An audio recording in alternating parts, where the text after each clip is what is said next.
자, 여러분 안녕하세요. 오늘의 한자어 241번째 시간입니다. 241번 컨텐츠 바로 알아보겠습니다. 자, 첫 번째 글자는 이것입니다. 간단한 편이죠? 네, 한 획이 빠져 있습니다. 어떤 새의 이름이죠? 자, 두 번째는 이것입니다. 자, 이것은 조개 패자가 보이네요. 자, 이 글자 어떻게 읽고 어떤 뜻으로 해석해야 될까요? 자, 바로 보시겠습니다. 자, 이 글자는 오적이라고 읽습니다. 오적 자체는 사전엔 이렇게 되어 있습니다. 우리가 화면에서 보시는 이 오징어를 한자를 빌려서 쓴 말이다. 오적, 오징어 발음의 유사성은 있는데 뒤에 어는 일단 나와 있지 않네요. 바닷가에 이렇게 지금 오징어를 널어서 말리고 있는 그런 모습이죠. 오징어 좋아하시는지 모르겠습니다. 그런데 왜 새와 그다음에 무시무시한 창과 이런 것들이 나와 있을까요? 자, 한 글자씩 살펴보도록 하겠습니다. 첫 번째 글자는 여러분이 잘 알고 계시는 까마귀 오자입니다. 불화가 붓으로 되어 있지만 불과는 관련이 없죠. 이거는 다리를 나타내는 것이고 허신의 설문의자는 아주 간단하게 되어 있습니다. 효조다. 그렇죠? 효를 행하는 새다. 그리고 상형이다. 별로 설명할 게 없어요. 새 조자 자체가 원래 새를 그려서 만든 글자이기 때문에 이것도 보고 그린 것이다. 보시면 새 조자랑 거의 비슷합니다. 다만 무엇이 빠져 있습니까? 이 안에 있는 눈이 하나가 빠져 있죠. 여기에 눈이 있어야 되는데 그게 보이지 않습니다. 까마귀가 워낙 검기 때문에 검정색 눈, 검은 눈동자 이것이 없는 것처럼 보이기 때문에 상당히 어렸을 때부터 이 글자를 보면서 너무 한자가 신기하다라는 생각을 처음으로 가진 글자가 이 글자입니다. 너무나 그 재치 있지 않습니까? 그리고 근문은 이렇게 생겼는데 어쨌든 눈이 잘 보이지 않는 그런 새입니다. 자, 단녹제의 주에는 이렇게 되어 있습니다. 왜 효라고 했느냐? 반포를 하기 때문에 그걸 이루는 것이다. 반포라는 것은 뭐 이런 기록이 있다고 해요. 까마귀는 반포지효 이런 것도 있죠.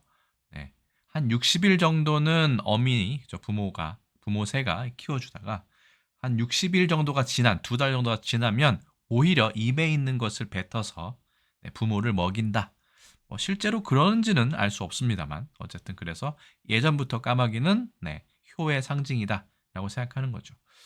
그래서 이 동양 쪽에서 우리나라를 비롯해서 중국과 일본 쪽에서는 까마귀를 아주 그 흉조라고 생각하지는 않았던 모양이에요. 우리가 까마귀가 재수가 없다라고는 깍깍하는 이 의성을 나타내는 크로우 있죠.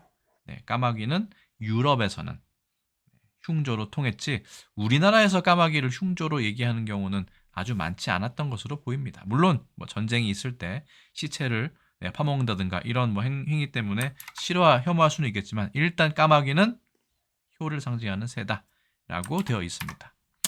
자, 그러면 새 조자 한번 비교해 볼까요? 새 조자는 갑골문 보시면 정말 위에 있는 닭 벼슬처럼 이 위에 있는 이 장식까지 예쁘게 잘 나와 있고요. 새가 이렇게 세워 있죠. 이것도 근문도 상당히 새 모양과 비슷합니다. 다만 이제 소전의 채를 보시면 여기에 아까 말씀드린 눈이 하나가 이렇게 빠져 있는 것을 알 수 있습니다. 자, 소전체가 가장 비교하기 쉽겠네요. 그래서 까마귀 오자에는 없다.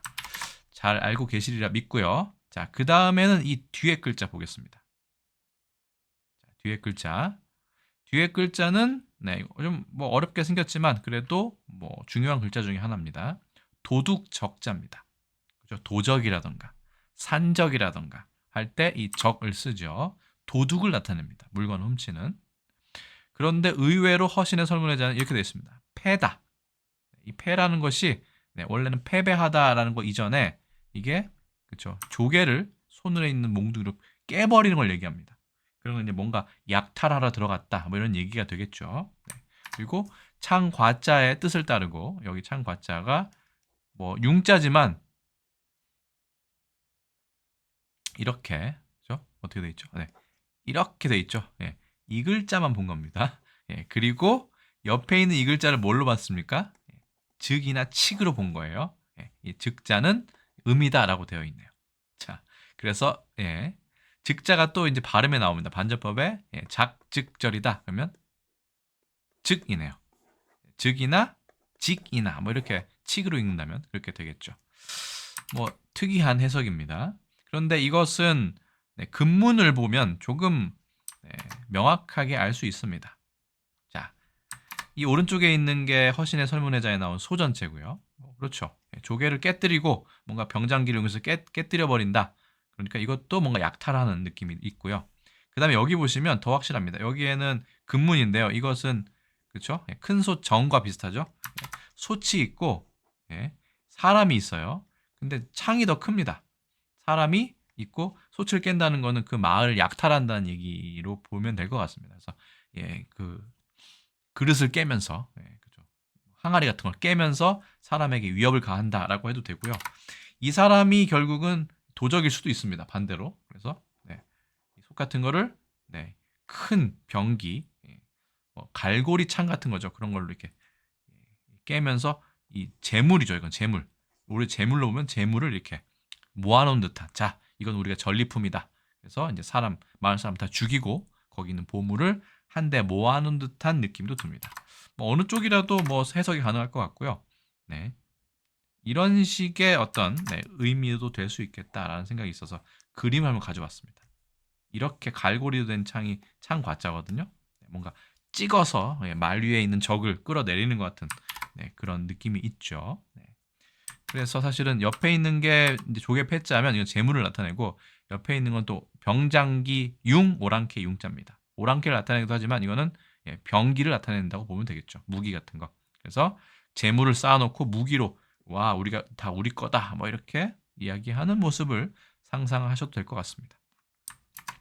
그리고 단옥제는 이렇게 얘기합니다. 이 패가 갑자기 왜 튀어나왔느냐? 이 패라는 것은 아까 말씀드린 것처럼 훼손한다는 것이다. 부순다는 것이다. 그러니까 이 재물 같은 것, 뭐 조개 같은 것을 손을 들어가지고 몽둥이로 이렇게 때리는 겁니다. 이렇게 깨 부수는 것을 얘기합니다. 네. 그리고 이 회라는 것은 다시 또 결과 이어진다. 그러니까 깨서 없어지니까 이건 또 훔쳐가서 부족하게 되는 것이죠. 네. 그래서 이 회라는 것을 설문에서 찾아보면 이거는 몽둥이 숫자하고 몽둥이 수가 아니죠. 몽둥이 수는 이것이고요. 이거는 7복자이죠. 7복자. 네, 이렇게 하기도 하는데 네. 어쨌든 7복자와 그다음에 그게 패자의 뜻을 따른다. 그러니까 몽둥이로 조개를 이렇게 때린다는 것이겠죠. 그래서 훼손한다는 것이니까요. 네. 그리고 허신은 이렇게 얘기합니다. 이 패자나 이 적자나 둘 다 그 조개 패자의 뜻을 따르므로 두 가지의 뜻, 이 두 글자의 뜻은 같다라고 되어 있습니다. 그러니까 옛날에는 이 글자나 물건을 훔치거나 부수거나 해서 뭐 이렇게 포악하게 다니는 그런 도둑적의 뜻이 된다. 물건을 부순다의 뜻으로 도둑이란 뜻도 되겠다. 여기서는 이렇게 설명할 수 있겠습니다. 자, 일단 한자를 해석했는데 과연 이 오적이 왜 오징어가 됐을까요? 그렇죠? 네, 일단은 한 글자씩 다시 복습하겠습니다. 첫 번째 글자 준3급 까마귀 오자입니다. 써보겠습니다. 하나, 둘, 셋, 넷, 다섯, 여섯, 일곱, 여덟, 아홉, 열 이렇게 쓰면 되겠습니다. 까마귀 오자. 도둑 적자 총 13획이고 조개 패자가 붓으로 되어 있네요. 하나, 둘, 셋, 넷, 다섯, 여섯, 일곱, 여덟, 아홉, 열, 열하나, 열둘, 열셋 이렇게 쓰면 되겠네요. 까마귀 오자가 좀 안 예쁘게 써졌는데요. 자, 그래서 오적이라는 단어입니다.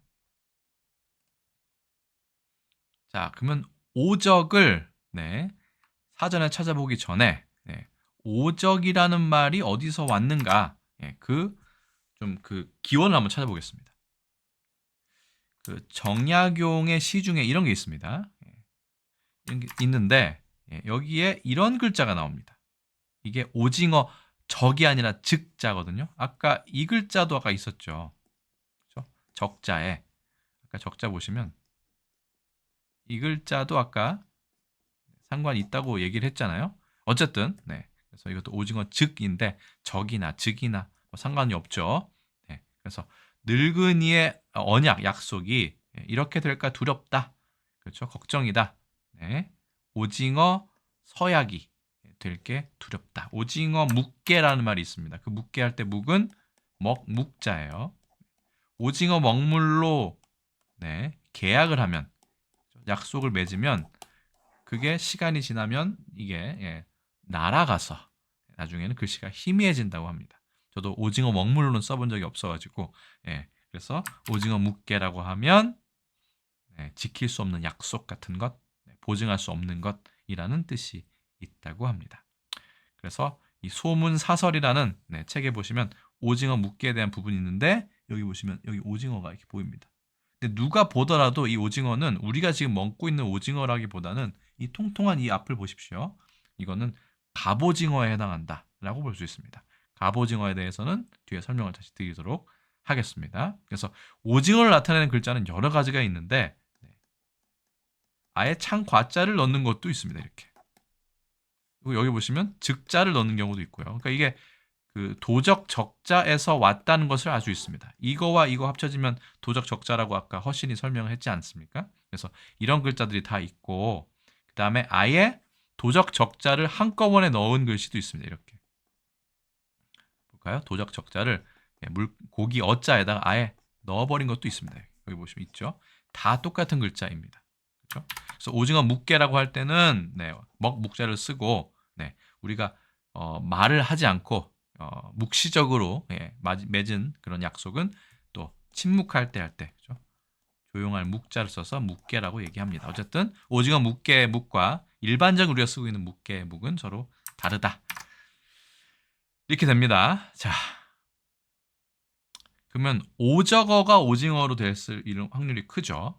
그래서 보면 이 자산어보, 정약전이 지은 자산어보를 보면 이렇게 되어 있습니다. 자, 17세기는 오징어라고 했다. 이거 아까 즉이나 적이라고 얘기했죠? 처음에는 오징어가 어려우니까 오징어 이렇게 냈나 봐요. 그 다음에 오징어로 해서 이 적자를 쓰기도 합니다. 그러다가 오징어, 오적어 하다가 오징어가 거의 마지막에 남고 오징어는 좀 발음하기 어려우니까 오징어 이렇게 바뀌었다라고 하는 설명이 이 국어대사전에 있었습니다. 그러니까 제가 보기에는 이거는 오징어에서 왔다. 오즈거나 오적어에서 온 것이 맞는 것 같다라는 생각이 듭니다. 그러려면 우리나라뿐만 아니라 중국과 일본에서도 이 글자를 써야 되지 않겠습니까? 그 부분은 좀 나중에 설명을 드리기로 하고요. 자, 우리가 보통 갑오징어라고 얘기하죠. 갑오징어는 정약전에 자산어보에 나와 있습니다. 그리고 왜 이게 까마귀 오자에 도둑 적자가 쓰여 있는지도 여기에 남월지라는 곳, 중국의 서적을 인용해서 이야기를 합니다. 자, 한번 읽어보겠습니다. 정약전의 자산어보에 남월지의 이야기를 인용해서 여기다가 써놨습니다. 이르기를 그 성질이 까마귀를 즐겨 먹어. 까마귀가 나왔네요. 매일 물 위에 떠 있다가 죽은 듯이 이렇게 위장을 하는 거예요. 날아가던 까마귀가 이것을 보고 까마귀가 이 오징어 고기를 상당히 좋아했다고 하는 뭐 이야기도 있습니다. 죽은 줄 알고 쪼면 곧 그 까마귀를 감아 잡아가지고 물속에 들어가서 먹음으로 오적이라고 이름 지었는데 뭐 재미있다, 뭐 실제로 그런지는 알 수 없다라는 말이 뒤에 나옵니다. 한자어로는 오적어가 표준어였고 오즉, 남어, 묵어, 흑어라고도 하였다. 색깔은 변하니까 흑어라는 거는 명물이 있으니까 하는 거겠죠. 묵어라는 거는 먹물이 있기 때문에. 남어가 좀 재밌네요. 이 남어라는 거는 실사가 있는 거 봐서는 뭔가 다리가 길어가지고 그렇죠? 실 같다, 동아줄 같다 이런 얘기가 되겠죠. 자, 그래서 갑오적어가 있는데 갑오적어 지금 우리가 갑오징어를 이렇게 얘기하죠. 이 갑자는 누가 봐도 그렇죠? 갑옷의 모습입니다. 그렇죠? 그래서 가슴에 뼈를 가지고 있죠. 그래서 우리가 보통 뼈오징어라고 얘기를 하기도 하고, 그래서 뭔가 방패와 같다, 아니면 여기 가슴에 뼈가 있다, 갑옷을 입고 있다 해서 갑오징어인데 예전에 아까 그림을 보셔도 알겠지만 예전에는 그냥 오징어는 아니고 갑오징어가 우리나라에서 주로 서식했던 것으로 네, 추측할 수 있습니다. 그림도 그렇고요.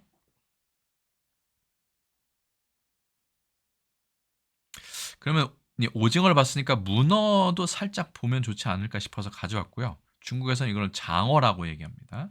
근데 재밌는 것은 이 문, 글월문이죠. 이것도 글장자입니다. 둘 다 합치면 문장이 되죠. 예. 선비들과 같은 그런 어떤 뭐라 할까요? 그런 물고기로 보았다는 게 전 굉장히 재밌었습니다. 그래서 문어를 찾아보면 문어과의 연체동물이고 대팔초어라고 얘기한다. 팔대어라고도 얘기한다. 팔초어라고도 얘기한다. 이 초자 같은 경우는 우리가 보통 그 가지 끝초라고 얘기하는데 나무 끝초, 말초 신경할 때 이 초자를 쓰지 그 다음엔 거의 쓰지 않습니다. 그래서 뭔가 끝에 있는 겁니다. 그래서 나무 끝처럼 줄기가 된 것처럼 이렇게 약간 괴물처럼 이상하게 생겼죠. 옛날 사람들은 더 이상하게 봤을 것 같아요. 그래서 8개의 나뭇가지 같은 걸 가지고 있는 새래요. 저기 물고기다라는 것으로 팔초어라는 말도 있습니다. 자, 여기 대는 끈 대자니까 그렇게 되고요. 여기 보면 octopus가 보이죠? 이건 학명이긴 한데 여기 octopus는 팔이라는 뜻입니다. 뒤에 다시 설명을 드릴게요.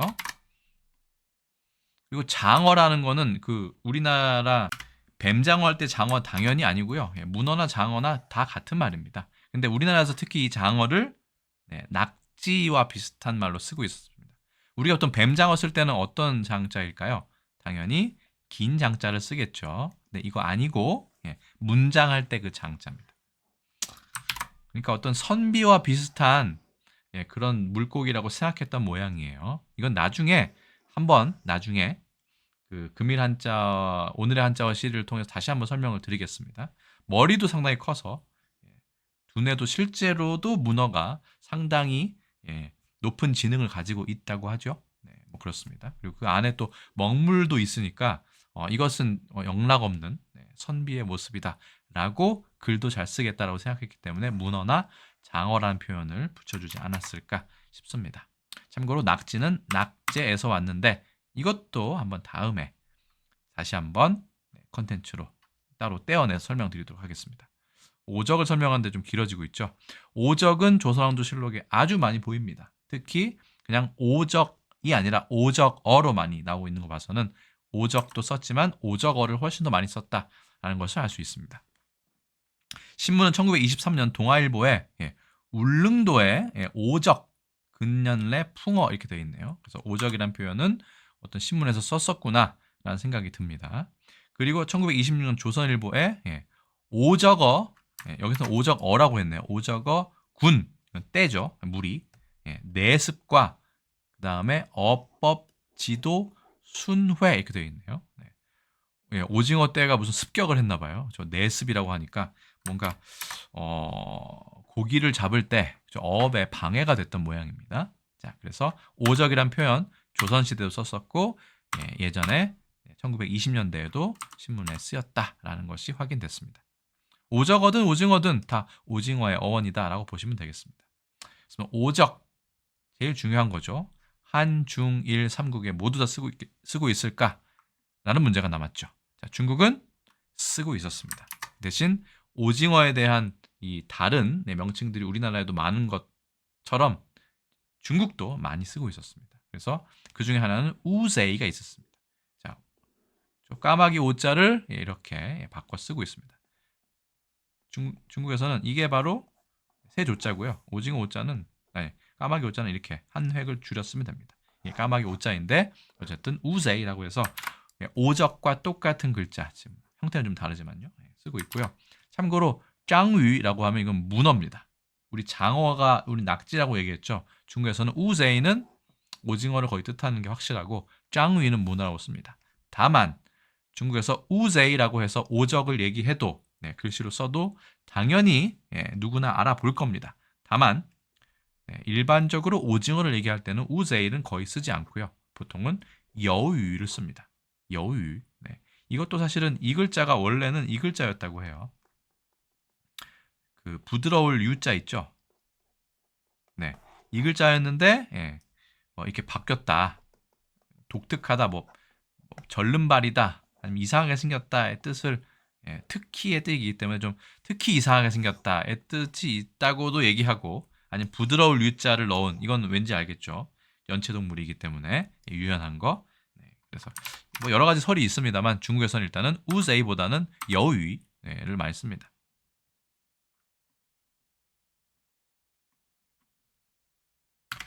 그 다음에 낙지는 빠자위, 다리가 8개인 물고기라고 됐고요. 이거는 우자, 얘는 유자인데 어쨌든 둘 다 오징어를 뜻합니다.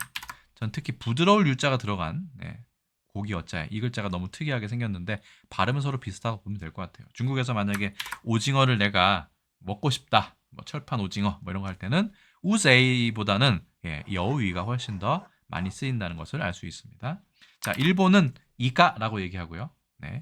역시 오적이라고 적습니다.